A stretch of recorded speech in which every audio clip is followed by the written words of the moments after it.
السلام علیکم ناظرین، اردو ناول ٹی وی پر خوش آمدید۔ نئی کہانی ہم سفر کے ساتھ حاضر ہے۔ یہ ویڈیو ہم سفر کا پہلا حصہ ہے، تو چلیے شروع کرتے ہیں۔ رات کی سیاہی تیزی سے پھیلتی جا رہی تھی۔ سبور گھر میں داخل ہوتے ہی کمرے میں چلی آئی اور چادر بیڈ پر پھینکتے ہوئے بستر پر ڈھیر ہو گئی۔ آج کلوزنگ ڈے ہونے کی وجہ سے بینک میں کام بہت زیادہ تھا۔ کام نمٹاتے ہوئے اسے تھکن کا احساس نہیں ہوا تھا، مگر اب جوڑ دکھ رہا تھا۔ آ گئیں تم؟ پتہ ہے کیا وقت ہوا ہے؟ کس قسم کی نوکری تم نے کر لی ہے جو اتنی رات گئے تک چلتی ہے؟ رومانہ بیگم گیٹ کھولنے کے بعد اس کے پیچھے کمرے میں چلی آئی تھی۔ بھاڑ میں جائے ایسی جاب، یہ بھی کوئی وقت ہے شریف لڑکیوں کے گھر لوٹنے کا؟ رومانہ بیگم کا بس نہ چلتا تھا کہ وہ سبور کی شادی کر کے اسے گھر سے رخصت کر دیں۔ امی صبح آپ کو بتا کر تو گئی تھی کہ دیر ہو جائے گی۔ آپ بلا وجہ پریشان ہو رہی ہیں اور اپنے ساتھ ساتھ مجھے بھی ٹینشن دے رہی ہیں۔ سبور کا جواب سنتے ہی وہ بولی، کیوں نہ لوں ٹینشن؟ رات کے 11 بجے تم گھر لوٹ رہی ہو، محلے والے تو باتیں بنائیں گے نا۔ سبور بولی، جس کا دل چاہے باتیں بنائے، آپ لوگوں کی باتوں پر کان دھرتی کیوں ہے؟ میں نوکری کرنے نہیں نکلوں گی تو گھر کیسے چلے گا؟ یہ محلے والے اور رشتہ دار کیا ہمارے گھر کا خرچ اٹھائیں گے؟ ماں بولی، سبور، میں نے تمہیں پہلے بھی کہا تھا کہ تم بینک کی نوکری چھوڑ دو، اس کی بجائے کسی اسکول میں پڑھا لو، مگر تم نے میری نہ سنی، انہوں نے سخت لہجے میں کہا۔ سبور نے کہا، اسکول کی کمائی میں گھر کے اخراجات پورے ہو سکتے تو میں بینک میں نوکری ہی کیوں کرتی؟ آپ خود بتائیں، 12-13 ہزار کی نوکری میں آپ گھر کے خرچے پورے کر لیتی، اوپر سے کرائے کا مکان۔ دن بھر سر کھپا کر آؤ، گھر آتے ہی آپ فضول تکرار شروع کر دیتی ہیں۔ وہ روحانسی ہو گئی تھی۔ رومانہ بیگم دھیمی پڑ گئیں۔ اچھا، جلدی سے اٹھ کر منہ ہاتھ دھو لو، میں کھانا لاتی ہوں۔ اپنی بے بسی پر ان کا دل ایک دم اداس سا ہو گیا تھا۔ وہ اٹھ کر کھانا گرم کرنے چل دی اور سبور بند آنکھوں سے نبیل کے بارے میں سوچنے لگی۔ 1 سال پہلے وہ اس کے ساتھ زندگی گزارنے کے کتنے خوبصورت سپنے دیکھا کرتی تھی۔ اس وقت اسے پتہ ہی نہ تھا کہ جو خواب وہ دیکھ رہی ہے ان کی کوئی تعبیر نہیں ہے۔ کہانی کا منظر بدلتا ہے اور نبیل کی طرف چلتے ہیں۔ گہرے اندھیرے میں زوردار بجلی کڑکی، لمحہ بھر کو نبیل کی آنکھیں چندھیا گئیں۔ بند کھڑکی کے شیشے پر تیز ہوتی بارش کی بوندوں سے یوں محسوس ہو رہا تھا جیسے آسمان سے بوندیں نہیں سفید موتی برس رہے ہوں۔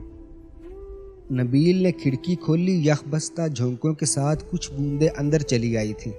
وہ کھڑکی سے کچھ فاصلے پر رکھی کرسی پر بیٹھ گیا۔ اس کے انداز میں ایک عجیب بے چینی تھی۔ ایک دم بادل زور سے گرجے، وہ چونک سا گیا۔ برستی بارش اس کی سوچوں کو کہیں دور لے جا رہی تھی۔ نبیل نے آنکھیں موند لیں۔ نبیل کے ذہن کے کینوس پر ماضی کا منظر طلوع ہونے لگا۔ نبیل یار، وہ نہیں آئے گی، میں تم سے کہہ رہا ہوں۔ وہ اور اس کا دوست ہارون ڈپارٹمنٹ کی پچھلی سیڑھیوں پر بیٹھے تھے۔ کلاس شروع ہونے میں صرف 10 منٹ رہ گئے تھے۔ نبیل نے کہا، وہ آئے گی، اس نے مجھ سے کہا تھا۔ اس کا چھٹی کرنے کا کوئی ارادہ نہیں تھا، نبیل نے بڑے یقین سے کہا۔ ہارون نے ایک ٹھنڈی سانس بھر کر اسے دیکھا۔ السلام علیکم۔ نبیل کو اپنی پشت کے پیچھے سبور کی مترنم آواز سنائی دی۔ وعلیکم السلام۔ وہ فوراً پیچھے مڑ گیا تھا۔ سبور، تمہیں پتہ ہے یہ بیچارہ کب سے تمہارے انتظار میں سوکھ رہا ہے؟ اور سبور کھلکھلا کر ہنس پڑی تھی۔ نبیل بولا، تم اٹھو اور جاؤ یہاں سے، خواہ مخواہ یہاں بیٹھے ہو۔ نبیل بولا تو ہارون کا منہ بن گیا۔ ہاں بھائی، اب تو تم مجھے یہاں سے بگاؤ گے۔ ہماری ہونے والی بھابھی جو آ گئی ہیں، وہ ہنستے ہوئے وہاں سے چلا گیا۔ نبیل نے کہا، سبور، یہ دیکھو میں لاکٹ لایا ہوں تمہارے لیے۔ نبیل نے کہا، سبور، دیکھو یہ لاکٹ میں تمہارے لیے لایا ہوں۔ اس نے بیگ سے ایک چھوٹا سا باکس نکال کر سبور کی طرف بڑھایا۔ یہ ویلن ڈے پر میری طرف سے تمہارے لیے تحفہ ہے۔ سبور نے دل کی شکل کے لاکٹ کو باکس سے نکال کر ہاتھوں میں لیتے ہوئے سراہا۔ یونیورسٹی میں پہلے دن ان دونوں کی دوستی ہوئی تھی جو آج تک تھی۔ ابتدا میں یہ دوستی ایک دوسرے کے نوٹس کی فراہمی تک محدود تھی، پھر رفتہ رفتہ نبیل کو احساس ہونے لگا تھا کہ وہ سبور کے حوالے سے ایک خاص قسم کی فیلنگ رکھنے لگا ہے جو اس سے قبل کسی لڑکی کے لیے اس کے دل میں نہیں آئی تھی۔ ایم اے اکنامکس کے امتحانات سے فارغ ہو کر جب وہ گاؤں روانہ ہوا تھا تو اس کا ارادہ تھا کہ وہ گھر والوں کو سبور کے بارے میں بتا کر اس کے گھر رشتہ بھجوائے گا، مگر اس کی نوبت نہیں آئی۔ نبیل کے گھر پہنچنے تک وہ جن خوشکن تصورات میں گھرا تھا وہ گھر میں قدم رکھتے ہی اداسی میں بدل گئے تھے۔ اماں اپنے کمرے میں سوگوار بیٹھی تھی، نبیل کو دیکھتے ہی وہ اس سے لپٹ کر رونے لگیں۔ ماں بولی، ماہین کا فون آیا تھا، ثاقب کی حالت بہت خراب ہے، ہمیں آج ہی لاہور کے لیے گاڑی پکڑنی ہوگی۔ نبیل نے جواب دیا، جی بہتر اماں۔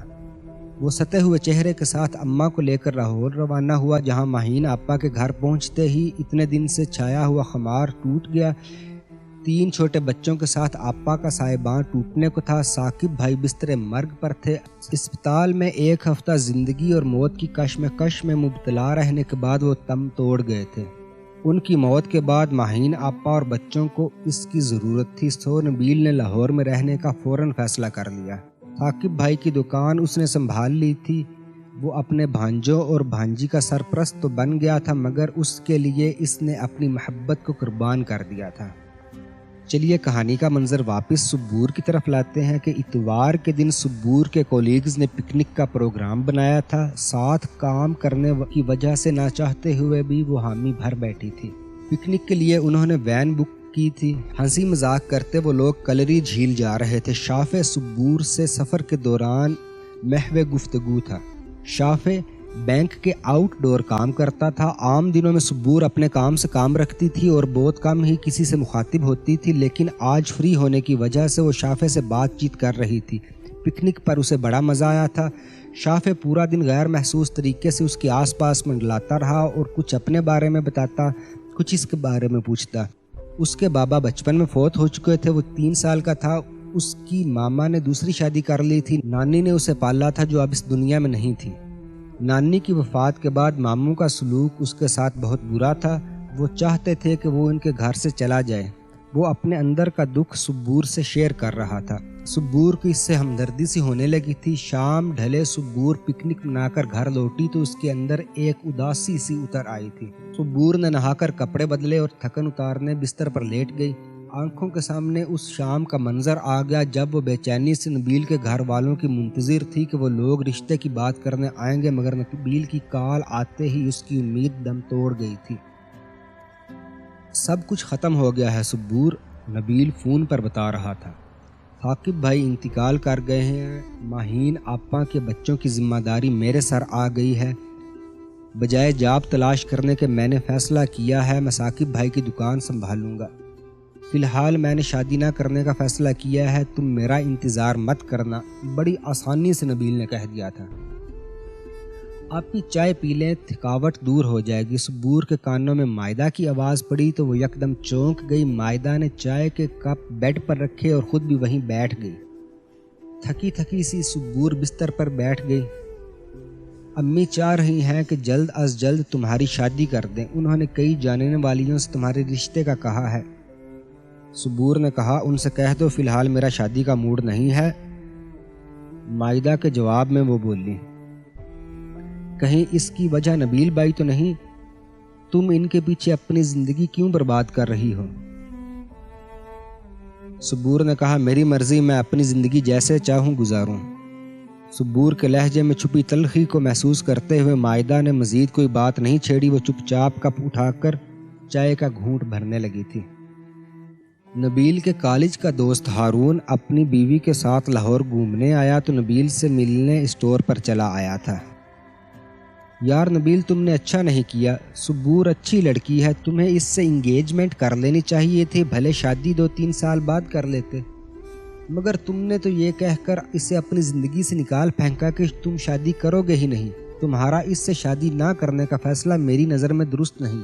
ہارون بولا تو نبیل کے اندر کا کرب زبان پر آ گیا۔ تم کیا سمجھتے ہو یہ فیصلہ میں نے خوشی سے کیا ہے؟ بدلتے حالات نے مجھے اس فیصلے پر مجبور کیا ہے۔ ماہین آپا کے گھر کی ذمہ داری مجھ پر ہے۔ دکان سے اتنی آمدنی نہیں ہوتی کہ میں اپنی شادی کر کے گھر کے اخراجات اٹھاؤں۔ صبور کے بھی گھریلو حالات اچھے نہیں ہیں۔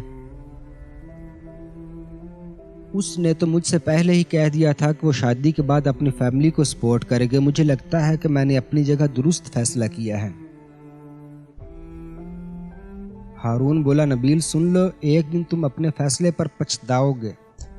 کیا تمہارا ارادہ ساری زندگی کنوارے رہنے کا ہے؟ ساری زندگی کنوارے رہنے کا نہیں ہے۔ میں نے اماں سے بات کی ہے، گاؤں کا مکان بیچنے کی، تایا کا حصہ دینے کے بعد ہمارے حصے میں جو پیسے آئیں گے اس سے میرا سپر اسٹور کھولنے کا ارادہ ہے۔ وہ چل نکلا تو شادی کا سوچوں گا۔ ویسے کیا تم صبور سے رابطے میں ہو؟ ہاں، کبھی کبھار اس سے فون پر بات ہو جاتی ہے، وہ بھی اپنی لائف میں خاصی مصروف ہے، ذکر کرتی ہے وہ اکثر تمہارا۔ نبیل اداس ہو گیا۔ اس کی اور صبور کی منزلیں تو الگ ہو گئی تھیں، مگر وہ چاہنے کے باوجود صبور کو دل سے نہیں نکال سکا تھا۔ کہانی منظر بدل کر واپس صبور کی طرف آتی ہے۔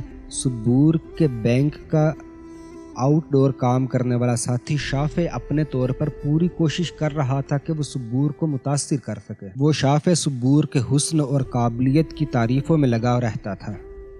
صبور، آج میں آپ کو ڈراپ کر دوں؟ رستے میں مجھے آپ سے ضروری بات کرنی ہے جو یہاں نہیں ہو سکتی۔ وہ جو جلدی جلدی فائلیں سمیٹ رہی تھی یکدم چونک گئی۔ آپ کو خواہ میں زحمت ہوگی، صبور نے کہا۔ کیسی زحمت؟ مجھے آپ سے کام ہے۔ انکار کی گنجائش نہ دیکھ کر وہ فائلیں ایک طرف رکھ کر اس کے ساتھ نکلی۔ شافع بولا، میں آپ سے شادی کرنا چاہتا ہوں، شافع نے رستے میں کہا۔ اس سے پہلے کہ میں بڑوں میں سے کسی کو بھیجوں، میں آپ کی رائے جاننے کا منتظر ہوں۔ صبور کا چہرہ یہ سنتے ہی سرخ ہو گیا تھا، پلکیں خود بخود جھک گئی تھیں۔ بتائیے کب بھیجوں پھر؟ ابھی کچھ وقت دے دیجئے اپنے سوال کے جواب کے لیے، صبور گھبرا کر بولی۔ ٹھیک ہے، پلیز، ایسا نہ ہو انتظار کے لمحے طویل ہو جائیں اور میرے بالوں میں چاندی اتر آئے۔ وہ مسکراتے ہوئے اسے ایموشنل کر گیا۔ صبور نے کہا، ایک بات میں آپ کو بتانا چاہتی ہوں، میں اپنے گھر والوں کو سپورٹ کرتی ہوں، جاب میری ضرورت ہے۔ شافع نے کہا، ارے ایسا کوئی مسئلہ نہیں، میں ان مردوں میں سے نہیں جو بیوی کی سیلری کو اپنا حق سمجھتے ہیں۔ آپ اس حوالے سے ٹینشن نہ لیں، آپ شادی کے بعد جاب جاری رکھ کر اپنے گھر والوں کو سپورٹ کر سکتی ہیں۔ شافع نے اس کی بات کاٹتے ہوئے اپنی کہی تو صبور اس کی فراخ دلی کی قائل ہو گئی۔ کیا بات ہے بھائی، یہ شافع تمہارے ارد گرد کچھ زیادہ نہیں منڈلا رہا؟ ایک دن صبور کی کولیگ ہانیہ نے تجسس بھرے لہجے میں پوچھا۔ منڈلاتا رہے، مجھے اس سے کیا، صبور نے لاپرواہی سے جواب دیا۔ ہانیہ بولی، دیکھو صبور، تم ایک اچھی فیملی کی سلجھی ہوئی لڑکی ہو، شافع جیسا ابلائی نوجوان تم کو سوٹ نہیں کرتا۔ کچھ دن پہلے میں نے تم سے کہا تھا میری خالہ میرے کزن کے لیے ایک لڑکی ڈھونڈ رہی ہیں، تو تم نے انکار کر دیا تھا کہ تم شادی نہیں کرنا چاہتی۔ اب کیا تمہارا شادی کرنے کا ارادہ بن گیا ہے؟ ہانیہ کی باتوں سے صبور کو کوفت ہو رہی تھی، وہ اس کی فطرت سے بخوبی واقف تھی، اس کا کام ہی دوسروں کی جاسوسی میں لگے رہنا تھا۔ صبور نے کہا، ہانیہ، ارادہ بدلنے کون سی دیر لگتی ہے؟ ویسے مجھے تو شافع خاصا معقول لگتا ہے، خاصا خوش اخلاق اور عزت دینے والا شخص ہے۔ ہانیہ نے کہا، یہ سب دکھاوا ہے، اس کے کزن سے میرے بھائی کی دوستی ہے، اس کے ماموں اسے پسند نہیں کرتے۔ صبور بولی، تم صرف سنی سنائی باتوں پر کان دھرتی ہو، ظاہر ہے ماموں اپنے بھانجے کو کیوں پسند کریں گے جن کی ذمہ داری زبردستی ان پر لاد دی گئی ہے۔ صبور فائلیں سمیٹتے ہوئے اٹھ کھڑی ہوئی۔ ایکسکیوز می، میں باس کے روم میں جا رہی ہوں۔ اسے جاتے دیکھ کر ہانیہ کو بھی مجبوراً وہاں سے اٹھنا پڑا۔ صبور گھر پہنچی تو رومانہ بیگم کی زبان سے اگلے روز پھپھو کے آنے کی خبر ملی۔ پھپھو ہمارے گھر آ رہی ہیں؟ آخر وہ کیوں آ رہی ہیں؟ ہمارا گھر ان کے شایان شان نہیں ہے، صبور نے کہا۔ اس کی آنکھوں کے سامنے عمارت کے زوم میں ڈوبی اپنی پھپھو کا چہرہ گھوم گیا تھا۔ صبور کی ماں بولی، بری بات صبور، ایسے نہیں کہتے، نیرہ آپا ہماری مہمان بن کر آ رہی ہیں، ان کے بھائی نہ رہے تو اس کا مطلب یہ نہیں کہ ان کے حقوق ختم ہو گئے۔ رومانہ بیگم کا انداز سمجھانے والا تھا۔ پھر زعیم بھی آ رہا ہے، اہتمام تو کرنا ہوگا، ان لوگوں کی خاطر و مدارت میں کوئی کمی نہ رہ جائے۔ تم مجھے بینک سے کچھ رقم نکلوا کر دے دینا۔ جی بہتر، صبور نے کہا اور وہ وہاں سے اٹھ کر چلی گئی۔ کہانی واپس نبیل کی طرف جاتی ہے۔ اچھی بھلی تو ہے آرزو، تم کیوں انکار کر رہے ہو اس سے شادی سے؟ انیسہ بیگم نبیل سے پوچھ رہی تھیں۔ 2 مہینے سے وہ بہت بیمار رہنے لگی تھیں، وہ چاہتی تھیں کہ نبیل کا کسی جگہ رشتہ طے ہو جائے۔ اماں مجھے تو آرزو ٹھیک لگتی ہے مگر ماہین آپا کو پسند نہیں آئے گی، نبیل نے وجہ بیان کی تو ان کے چہرے پر برا سا تاثر ابھرا۔ اچھی بھلی ہے آرزو، ماہین کیوں چاہے گی کہ تمہاری اس سے شادی ہو؟ بلکہ ماہین تو چاہے گی کہ تمہاری کسی بھی لڑکی سے شادی نہ ہو۔ وہ مبہم انداز میں بولنی تو نبیل نے کہا، اماں میں نے نیا اسٹور کھولا ہے، ابھی ٹھیک سے جم جانے دیں پھر شادی بھی ہو جائے گی۔ اردو ناول ٹی وی کے پیارے ناظرین، اگر آپ کو نبیل اور سبور کے پیار کی کہانی اچھی لگ رہی ہے تو قصے کا دوسرا حصہ اگلی ویڈیو میں ملاحظہ کیجیے۔ مزید یہ کہ چینل کو سبسکرائب اور ویڈیو کو لائک کر دیجیے۔ Thank you.